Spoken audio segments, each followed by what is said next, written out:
Vous écoutez L'Ange de l'assassinat, un livre écrit par Raymond Rainville et lu par la voix modélisée de Patrice Robitaille. Introduction. L'ignorance mène à la peur mène à la haine, et la haine conduit à la violence. Averroès, médecin et philosophe, 1126 à 1198. La violence n'est pas innée chez l'homme, elle s'acquiert par l'éducation et la pratique sociale.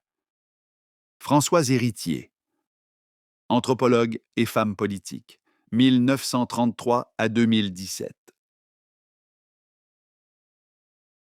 Remerciements. Je dois d'immenses remerciements à mes bêta-lecteurs tristes, particulièrement à ma conjointe Marianne, dont les conseils et les encouragements m'ont été extrêmement précieux. Raymond. Mercredi. Chapitre 1.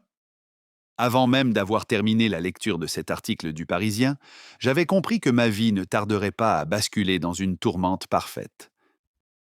Étrange meurtre dans le 20e arrondissement. Un homme a été trouvé sans vie dans une chambre d'hôtel de la rue des Pyrénées. Le journal a appris que la victime est un touriste québécois, séjournant à cet hôtel depuis moins d'une semaine. Nos sources indiquent que la police se perd en conjectures sur les motifs du crime.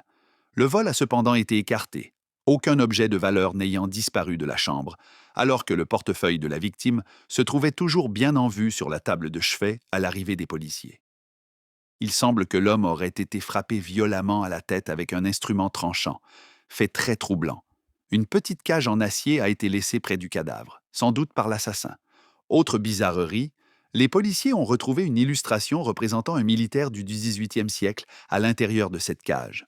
Aurait-on affaire à un meurtre rituel ou à l'œuvre d'un fou?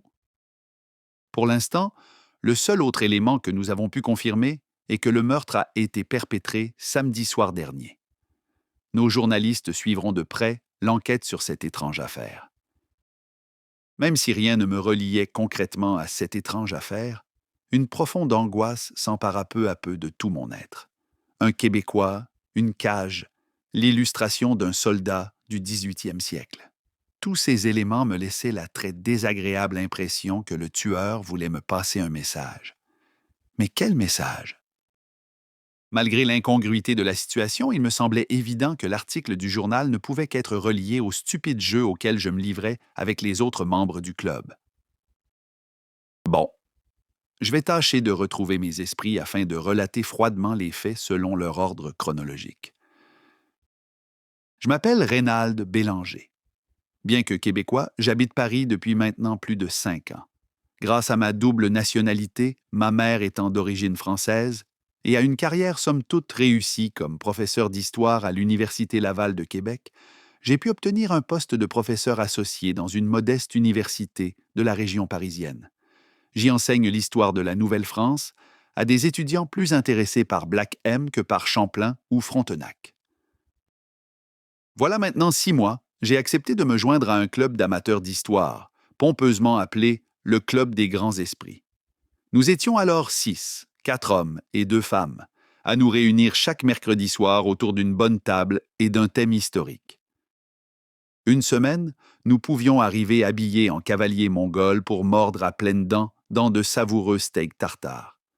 Le mercredi d'après, des salyankas remplaçaient les tartares pour le plus grand bonheur de 6 cosaques. Peu à peu, la routine et la monotonie commencèrent à saper l'entrain des membres du club, au point qu'un soir, Charles-Aimé Miville, qui s'était autoproclamé président du club, projeta sa perruque Louis XIV au sol avant de repousser son assiette de rôt. « J'en ai plus qu'assez, déclara-t-il. Tout cela est devenu d'un ennui mortel. » Nous étions habitués au caractère très dominateur de Charles-Aimé. Après tout, n'était-il pas un grand spécialiste de l'époque napoléonienne? Les 5 autres convives se contentèrent de le fixer, l'interrogeant du regard sur la proposition qu'il s'apprêtait sûrement à nous faire. « J'ai une proposition à vous faire, » confirma-t-il. Plutôt que ces dîners entre nous, qui ne nous apporteront plus aucune surprise et aucune gratification, nous devrions vivre dans la peau d'un personnage historique pendant un mois entier, nous habiller comme lui ou elle, adopter ses manies et ses comportements. Nous pourrions alors interagir avec les gens du peuple, les surprendre, leur permettre de nous interroger, leur apprendre concrètement une période de l'histoire. Nous continuerions bien sûr à partager nos dîners du mercredi, mais pour échanger sur nos expériences avec le peuple. Qu'en dites-vous? Faisant moi-même partie des gens du peuple, je ne pus m'empêcher de lui reprocher son attitude condescendante. Je le savais grand admirateur de Talleyrand, l'obséquieux ministre de Napoléon, mais quand même. Charles-Aimé me toisa avec un regard dont seuls sont capables les grands prétentieux. Allez, le Québécois, pensez-y. Vous pourriez personnifier, disons, un bûcheron. Tiens, ce Josse Montferrand dont vous nous avez déjà parlé.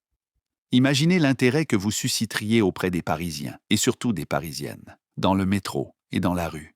Ça serait amusant pour vous et instructif pour les autres. Je dois admettre que je partageais entièrement l'enthousiasme unanime qui s'était emparé de notre groupe envers sa proposition. D'accord, je trouve votre idée très intéressante, mais juste pour vous enquiquiner, comme vous le diriez, je vais personnifier non pas un bûcheron, mais un noble. Tiens, le marquis de Montcalm. Sous ses airs détestables de grand seigneur, Charles-Aimé cachait une réelle culture universelle. Sa suggestion concernant Josse Montferrand visait sûrement à humilier mon maître 70 en le juxtaposant aux 2 maîtres de l'homme fort canadien. Quoi qu'il en soit, la nouvelle formule connut un succès instantané. Les 6 membres du club vécurent une première expérience haute en plaisir et en découverte qui cumula par un dîner du mercredi soir, chargé d'anecdotes croustillantes. J'étais moi-même complètement enthousiasmé par cette nouvelle formule, du moins jusqu'à la lecture de l'article du Parisien. À moins d'1 heure de notre dîner hebdomadaire, je tentais tant bien que mal de refouler mon malaise croissant en savourant un scotch, lorsque j'entendis cogner à ma porte. Pas déjà la police, ne pus-je m'empêcher de penser. Oséo. Non. Bien sûr que non.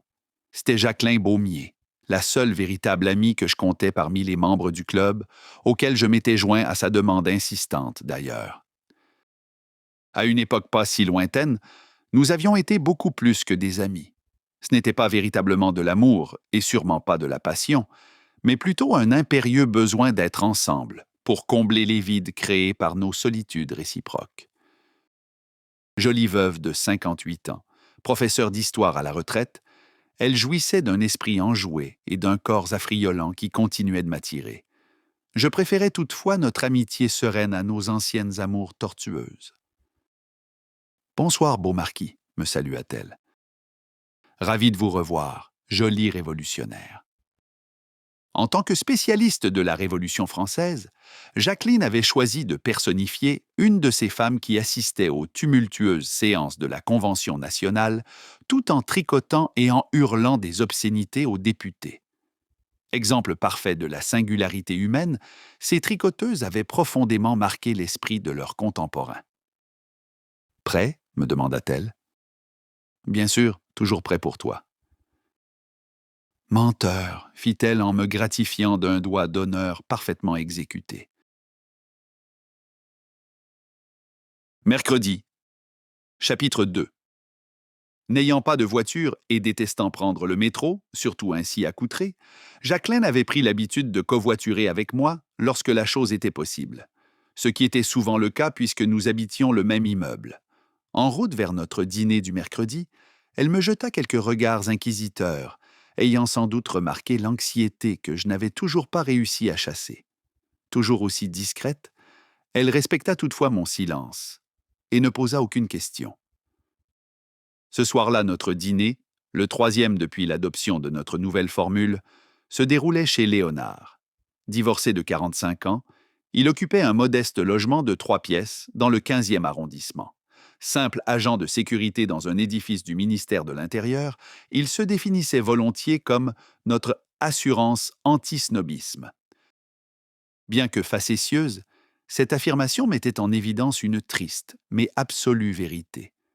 Nous étions bien de fiefés snobinards, ce que la présence de Léonard nous permettait de réfuter. En l'acceptant parmi nous, nous nous comportions comme les racistes blancs qui se vantent d'avoir un vague ami noir quelque part. Quant à moi, J'étais sincèrement en totale admiration devant sa grande culture et la qualité exceptionnelle de son français. Comme nous étions les seuls à nous rendre au dîner en auto, et que le trafic parisien est ce qu'il est, nous arrivâmes encore une fois un peu en retard. Déguisé en soldat romain, Léonard nous reçut avec sa bonhomie habituelle. Bonsoir Jacqueline, bonsoir Reynald. Heureux de voir que vous ne perdez pas votre bonne habitude. Je lui servis ma boutade de circonstance. Si les Parisiens apprenaient enfin à conduire, je serais toujours le premier arrivé. Léonard sourit de bon cœur, témoignant une fois de plus de son amabilité et de sa grande tolérance. Vous vous souvenez d'Amélie s'informa-t-il en nous dirigeant vers une jeune femme dans la mi-vingtaine. Comment oublier la plus ravissante des Jeanne d'Arc?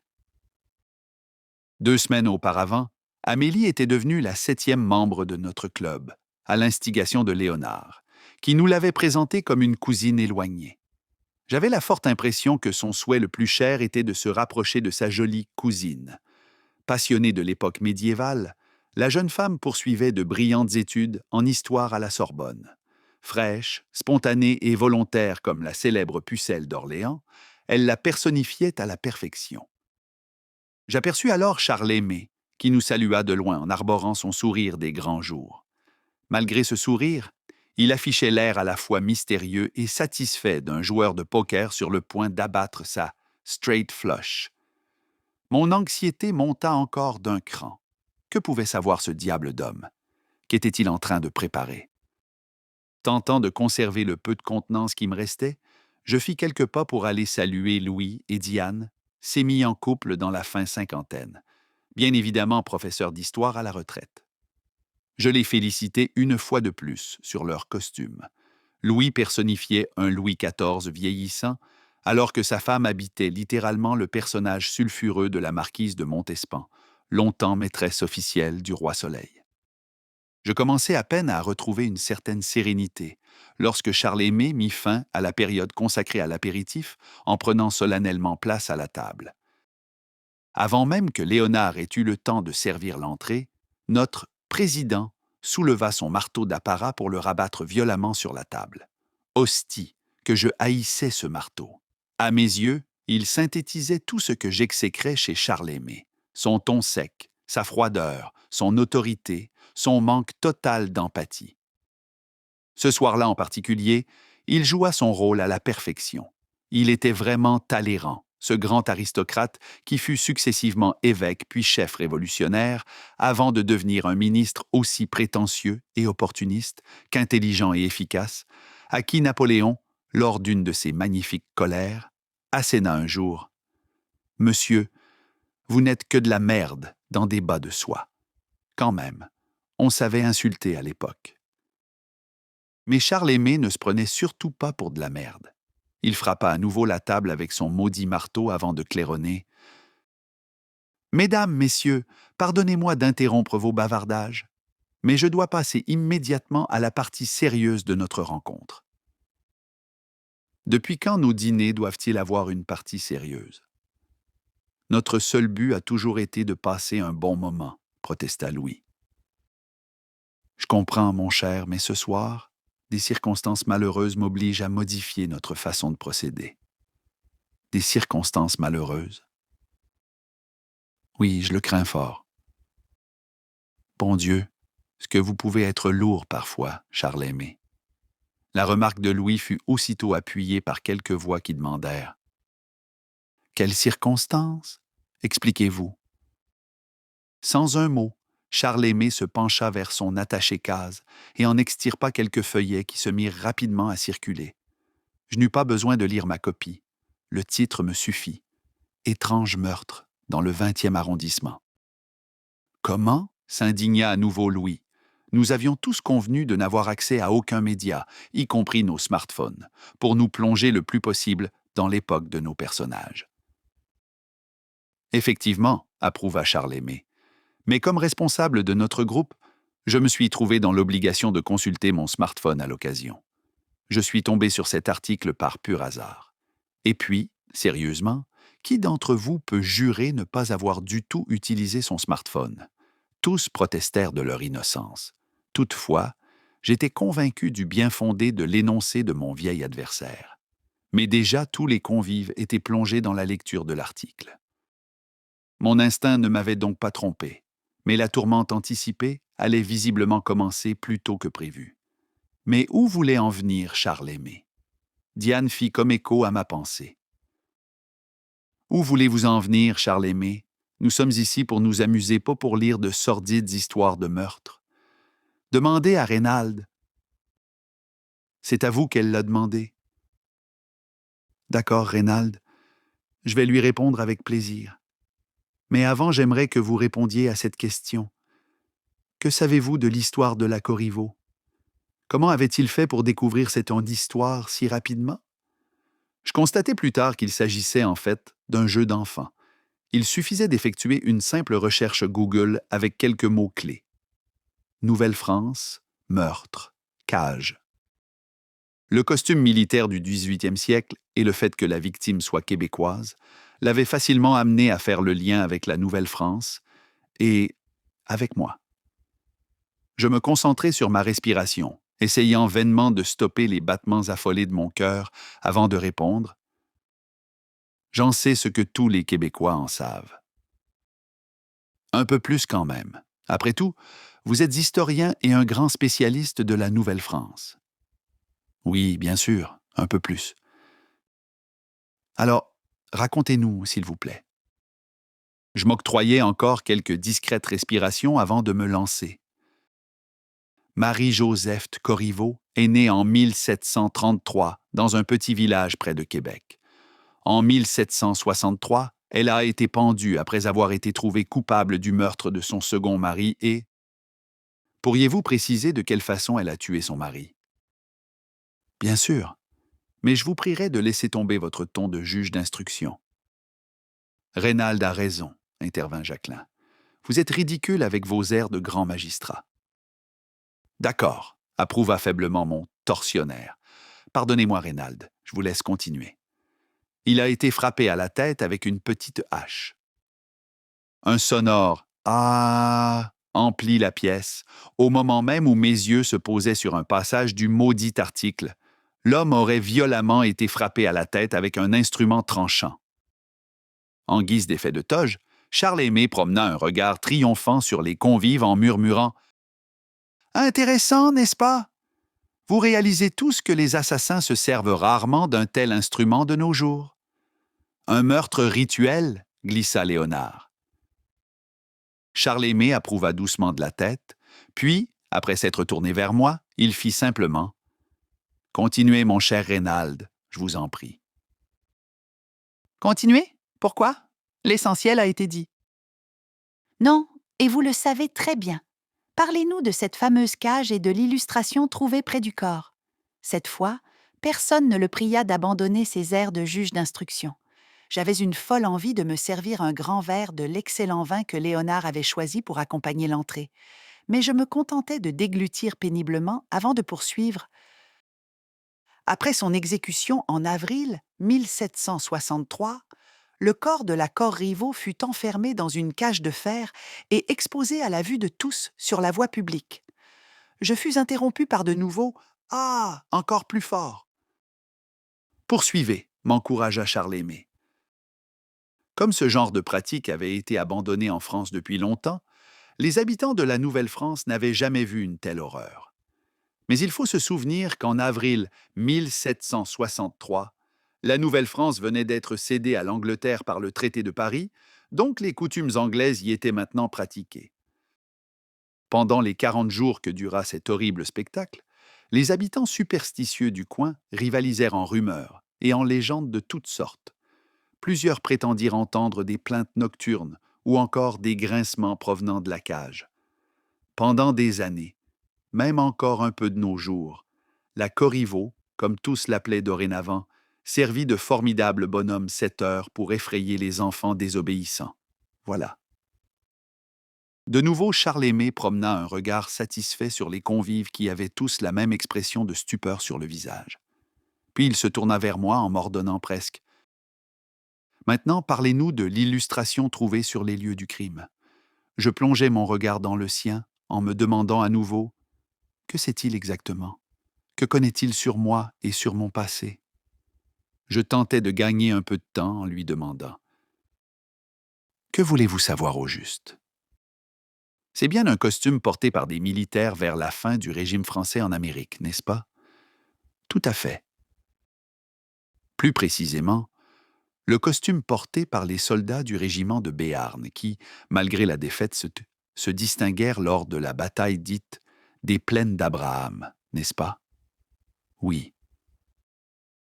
Et comment s'appelait le commandant en chef du régiment de Béarn lors de cette fameuse bataille? Le marquis de Montcalm, bien sûr, mais c'est absurde à la fin. Pendant que Charles Aimé pavoisait à nouveau, un bref regard en coin m'apprit que les 5 autres convives me fixaient intensément, semblant s'attendre à une révélation sensationnelle de ma part.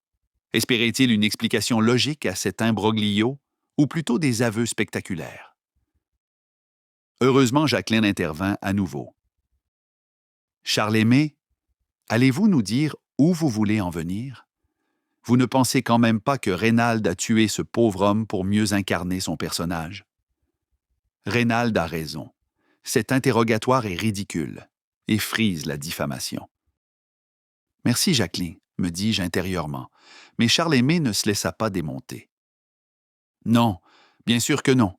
Je ne crois pas que Reynald soit directement impliqué dans ce meurtre.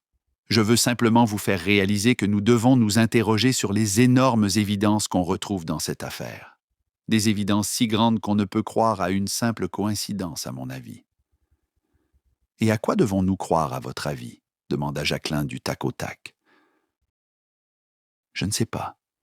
C'est pourquoi nous devons nous interroger là-dessus. Peut-être que le tueur s'est servi de Reynald et de son personnage pour que les soupçons se portent sur lui. Mais pourquoi? Ou encore, peut-être que quelqu'un veut nous nuire, mais... » Il s'arrêta, semblant sincèrement inquiet, avant de conclure. « Je ne sais pas quoi en penser rationnellement, mais je pressens que cette affaire peut nous causer beaucoup de tort. » « Oui, beaucoup de tort, » répétai-je presque inconsciemment à la stupéfaction générale.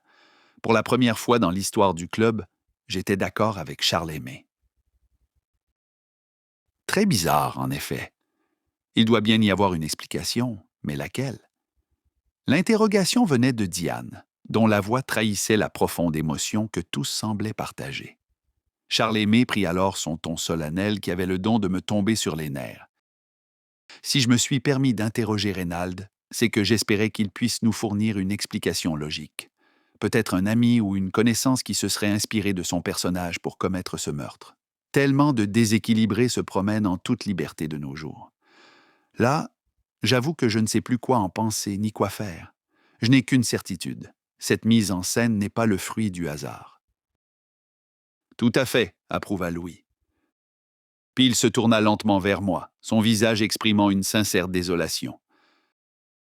Excuse-moi, Reynald, mais dans les circonstances, je crois que nous avons le droit de demander où tu étais samedi soir. Cette fois, j'explosais.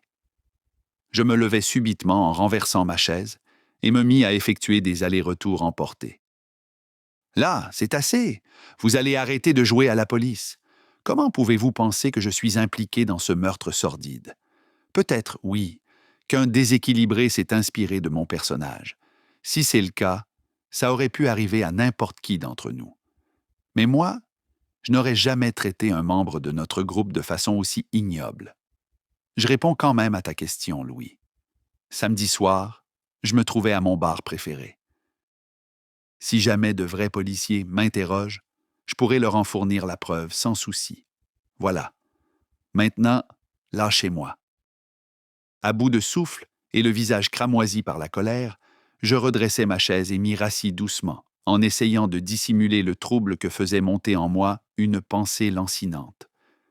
Je me souvenais très bien d'avoir été à mon bar jusqu'à 21 heures.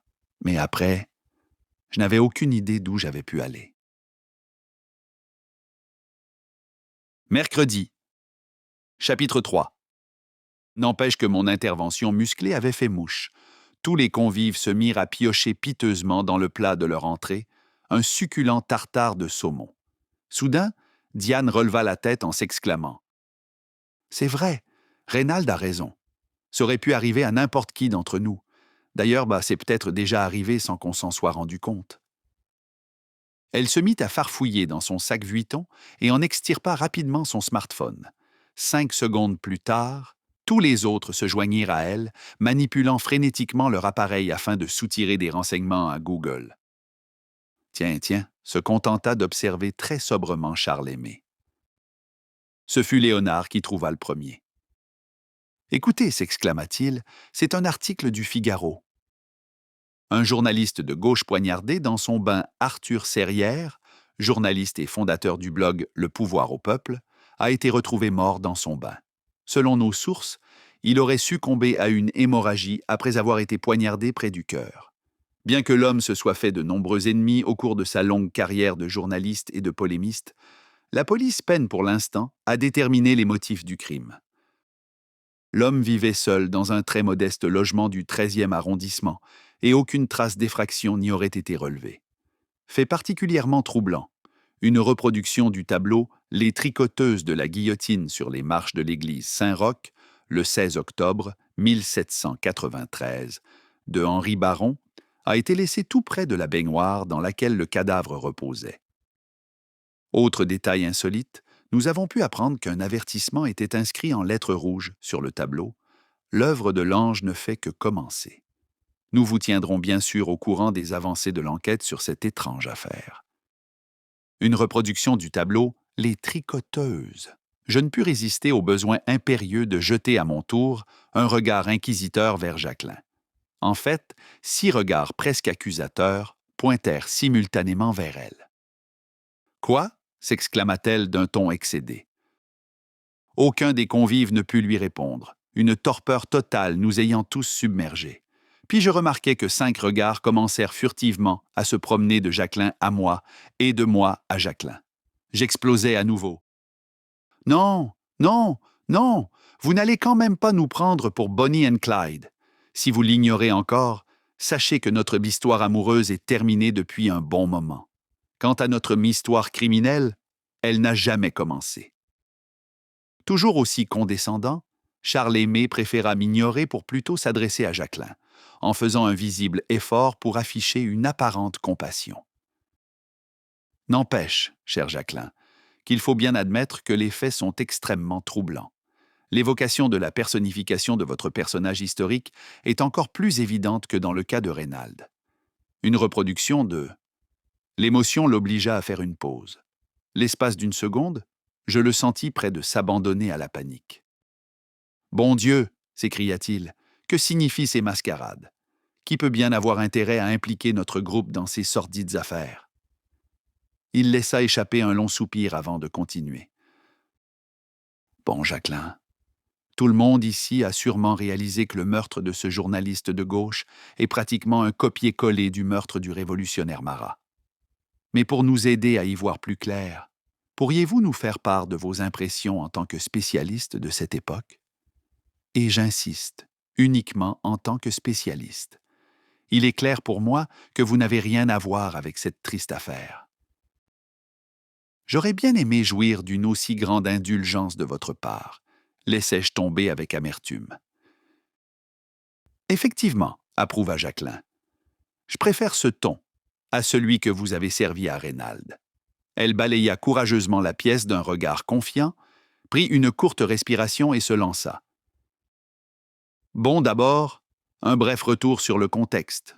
En 1793, la France était plongée en pleine terreur, l'épisode le plus violent de la Révolution. La guillotine fonctionnait à plein régime, si je peux m'exprimer ainsi. Parmi ses plus grands pourvoyeurs, on comptait Robespierre, bien sûr, mais surtout Jean-Paul Marat, médecin député et journaliste. Dans son journal, L'Ami du peuple, il prônait l'élimination des royalistes, des prêtres qui refusaient de prêter serment au nouveau régime et de tous les ennemis de la Révolution. Par ses écrits, il aurait provoqué ce que l'histoire a retenu sous l'appellation des massacres de septembre.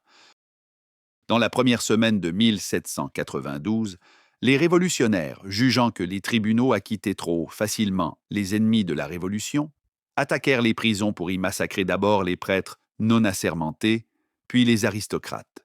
Tant qu'à être sur place, ils en profitèrent pour tuer des centaines de prisonniers de droit commun. En tout, ces massacres firent près de 1500 morts. Pour en arriver à ce triste résultat, le peuple n'avait pas hésité à utiliser tout ce qu'il avait sous la main: haches, couteaux de cuisine, barres de fer.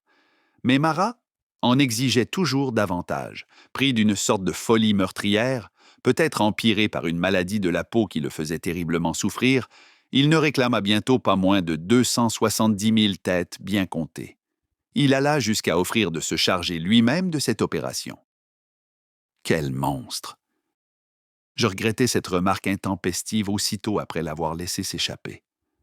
Je dois reconnaître que je n'ai jamais vraiment saisi toutes les subtilités de la très riche histoire française.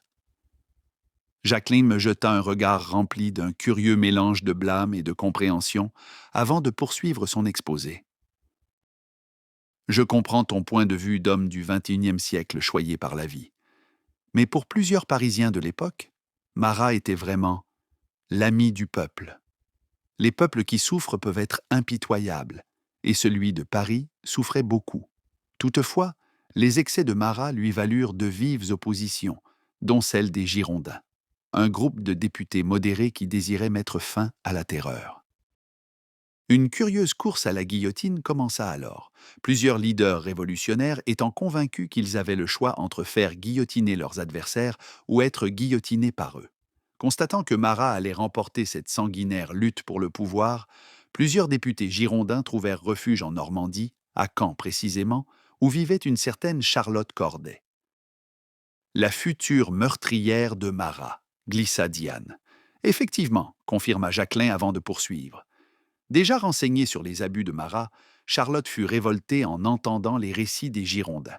La jeune femme n'était pas une royaliste, mais bien une révolutionnaire qu'on pourrait qualifier d'idéaliste. Elle rêvait d'une révolution non violente qui amènerait la paix et la prospérité en France. Tout à fait, acquiesça Charles-Aimé. Merci beaucoup pour l'aparté. Je continue donc en souhaitant moins d'interruptions. Pour que son rêve devienne réalité, Charlotte en vint rapidement à développer une véritable obsession. Marat devait mourir. Elle, la jeune fille de bonne famille, descendante directe du grand Corneille, élevée chez les religieuses, décida alors d'accomplir l'inimaginable. Sans en souffler mot à personne, elle prit la diligence pour Paris. Un voyage éprouvant de 33 heures, sans compter une escale de 12 heures à une auberge de Lisieux. Elle accepta tous les inconforts du voyage, en plus des railleries grossières de ses rustres compagnons de voyage, en songeant que bientôt, elle allait libérer la France du peu monstre Marat. Elle arriva à Paris le 11 juillet de cette terrible année 1793. On ne peut qu'imaginer sa stupeur et même sa frayeur en découvrant les rues sales de la capitale dans lesquelles la misère du peuple côtoyait une violence omniprésente. Elle se permit un repos bien mérité avant de se rendre au Palais Royal où elle se procura un solide couteau de cuisine. Apprendre l'adresse de Marat fut un jeu d'enfant, tant le révolutionnaire était connu du tout Paris. Toutefois, elle dut s'y prendre à 3 reprises avant d'avoir finalement accès à l'ami du peuple. Les 2 premières fois, elle fut repoussée sans pitié par la maîtresse de Marat et ses amis qui agissaient comme de farouches gardes du corps pour leur idole. La 3e fois, Marat, ayant entendu que la visiteuse venait de Caen, ordonna de la laisser monter. Elle découvrit Marat dans son bain, dans lequel il passait de longues heures, espérant ainsi soulager les douleurs que lui infligeait sa cruelle maladie de la peau. Une planche grossièrement rabotée posée sur la baignoire lui permettait de continuer à écrire ses articles vitrioliques. Un instant désarçonnée par cet accueil peu protocolaire, Charlotte se ressaisit rapidement et commença à dénoncer les députés girondins comme l'espérait Marat. Au comble de l'excitation, il hurla « Très bien, avant 8 jours, ils iront tous à la guillotine !» Comme galvanisée par cette déclaration, Charlotte sortit son couteau et l'enfonça dans le cœur de sa victime qui décéda en quelques secondes. « Eh bien, elle en avait, la Charlotte », laissa échapper Louis d'un ton admiratif. « En effet, mais elle n'en a plus eu pour longtemps. 4 jours après l'assassinat, le 17 juillet au matin, elle était guillotinée et faisait son entrée dans la légende. Certains la percevaient comme une meurtrière parricide.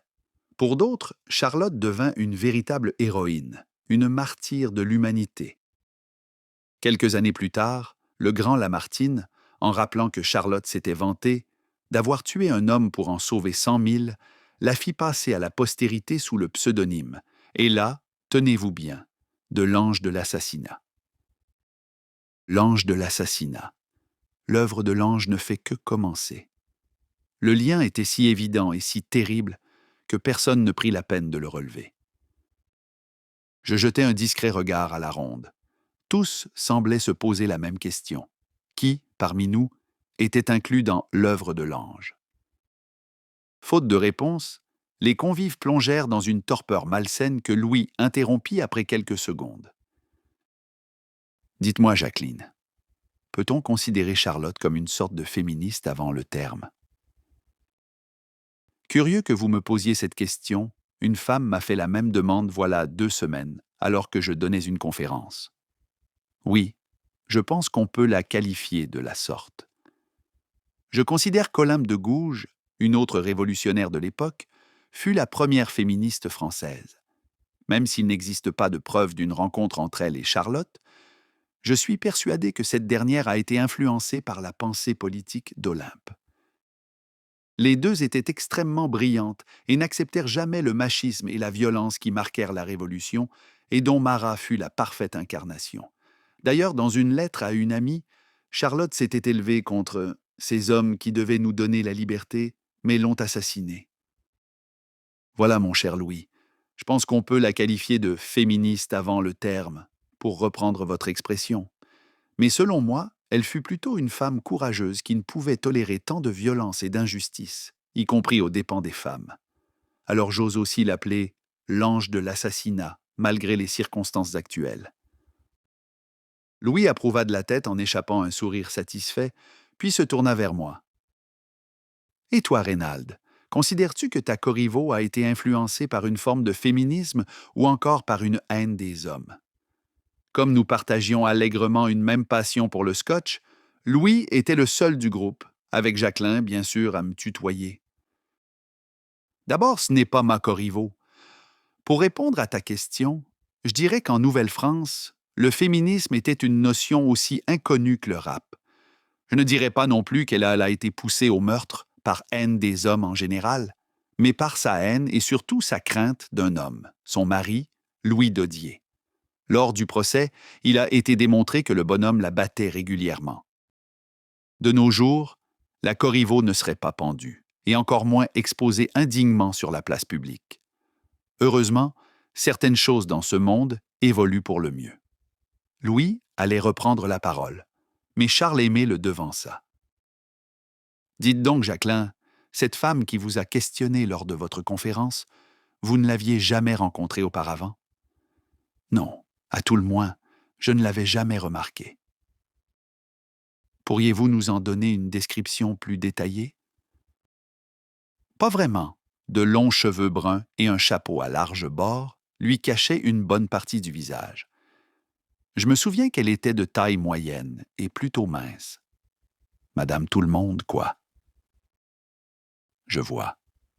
Avez-vous une idée de son âge? Encore là, c'est difficile à préciser. La jeune trentaine, peut-être. Charles-Aimé promena un regard sibyllin sur l'assistance, comme si les maigres informations fournies par Jacqueline avaient dévoilé la clé d'une énigme. Quelqu'un d'autre a-t-il déjà rencontré cette jeune femme? S'enquit-il. Tous hochèrent la tête négativement, laissant un lourd silence planer au-dessus des convives. Louis profita de ce moment pour reprendre le contrôle de la conversation. « Bon, commença-t-il avec une fermeté plutôt inusitée chez lui. Passons aux choses sérieuses. Il est clair que nous avons affaire à une femme qui tue pour exercer une vengeance quelconque à l'endroit d'hommes qu'elle juge violents. La grande inconnue est pourquoi impliquer notre groupe dans ces vengeances. Difficile à dire pour l'instant, mais j'y reviendrai. D'abord,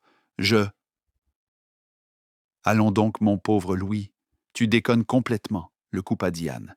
Tu penses qu'une femme serait capable de tuer en pratiquant une forme extrême de « MeToo » ou « balance ton porc ». Ces mouvements ont malheureusement disparu depuis des années. Et puis, le meurtre est depuis toujours une affaire d'hommes, sauf exception bien sûr. Dans ce domaine, affirmativement, le masculin l'emporte encore sur le féminin. Alors, je t'en prie, épargne-nous ta démonstration de misogynie. Ça n'a rien à voir avec la misogynie. Au contraire, je crois que même dans le meurtre, la femme peut être égale et même supérieure à l'homme. D'ailleurs, le plus grand tueur en série de l'histoire fut une tueuse en série. Elle a sévi au début du XVIIe siècle. Comment s'appelait-elle déjà? La duchesse ensanglantée. La princesse sanglante. La comtesse sanglante. Mercredi. Chapitre 4. L'affirmation péremptoire venait de Léonard. Surpris par le ton de celui qui n'osait que très rarement prendre la parole dans notre groupe, Louis se tourna vers lui. « Tu m'étonnes, mon bon ami. Je croyais que tu ne t'intéressais qu'à la période de l'Empire romain.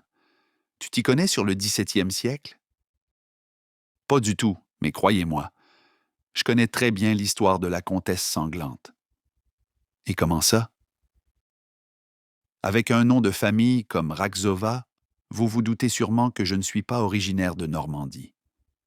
Je suis né à Tranchine, petite ville située à une trentaine de kilomètres du château de Cachtis, où vécut et fut enfermée la comtesse Élisabeth Báthory, passée à l'histoire sous le surnom de la comtesse sanglante, surnom très bien mérité, croyez-moi.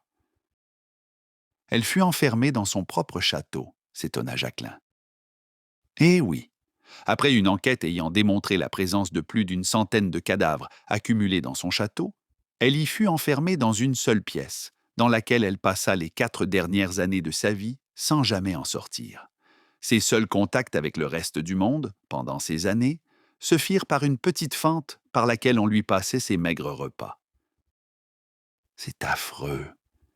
Mais pourquoi n'a-t-elle pas été tout simplement exécutée? Parce qu'elle était membre de la très haute aristocratie hongroise de l'époque. Elle était, entre autres, la nièce d'Étienne Báthory, qui fut prince de la Transylvanie et roi de Pologne. Sous le Saint-Empire romain germanique, dont faisait partie son domaine, il n'était pas question de jeter la disgrâce sur la haute aristocratie. Ces crimes furent-ils si horribles? Questionna Diane. Jugez par vous-même. Je dois préciser avant tout que la famille d'Élisabeth n'était pas seulement de haute noblesse, mais aussi de haute folie. Plusieurs membres de la dynastie Báthory souffrirent de schizophrénie et d'autres troubles mentaux. Très jeune, Élisabeth sut se montrer à la hauteur des tares familiales. Mariée à 15 ans avec un comte nommé Ferenc, qui passait son temps à guerroyer pour les Habsbourg un peu partout en Europe, elle plongea rapidement dans une profonde neurasthénie, qu'elle tentait de combattre en maltraitant ses servantes. Voulant tout connaître sur l'art de la torture, elle se fit initier à l'occultisme par son ex-nourrice, Ilona, et un serviteur, un nain du nom de Fixco. Le trio diabolique développa alors de nombreux supplices de plus en plus raffinés. Pendant l'été, ils obligeaient de jeunes servantes à se dénuder afin de les enduire de miel et de sucre, pour ensuite les abandonner aux abeilles et aux fourmis. L'hiver, l'absence d'insectes leur fit adopter un autre jeu tout aussi cruel. Ils forçaient toujours des jeunes filles à se déshabiller à l'extérieur, mais cette fois dans le froid et la neige, puis les arrosaient d'eau froide, avant de les regarder mourir. Un jour, la comtesse battit une servante au point de la faire saigner abondamment du nez. Élisabeth, s'étant instinctivement essuyé la main droite pleine de sang sur son bras gauche, eut l'impression que sa peau devenait plus ferme et plus blanche à cet endroit. Ce fut le vrai début d'une folie meurtrière infernale. Élisabeth, espérant reproduire le même effet rajeunissant sur l'ensemble de son corps, chargea ses complices de recruter des jeunes filles au village. Attirées par un emploi prestigieux et bien rémunéré, elles furent nombreuses à quitter la misère de leur village pour entrer au service de la comtesse. Mais toutes ces jeunes filles ne revinrent jamais dans leur village. Jamais. Élisabeth, toujours aidée par Ilona et Fixco, leur faisait subir les pires sévices avant de les saigner vives afin de prendre des bains dans leur sang. « Dites donc, Léonard, supplia presque Diane, vous ne pourriez pas nous épargner quelques détails de votre récit? J'avais en effet remarqué que les convives délaissaient de plus en plus leur savoureuse bavette de bœuf, tendre à souhait, mais peut-être un peu trop saignante. Jacqueline et Charles-Aimé avaient même repoussé leurs assiettes vers le centre de la table. Moi-même, je commençais à trouver l'excellent vin rouge de Puisseguin-Saint-Émilion beaucoup moins attirant. Léonard eut un sourire complaisant pour Diane avant de poursuivre. En fait, j'ai bien pris soin d'édulcorer mon récit. Je vous en ai même servi la version ultra soft. Nous espérons que vous avez apprécié cet aperçu. Pour continuer à écouter ce livre audio sur Google Play Livres, utilisez le lien dans la description de la vidéo.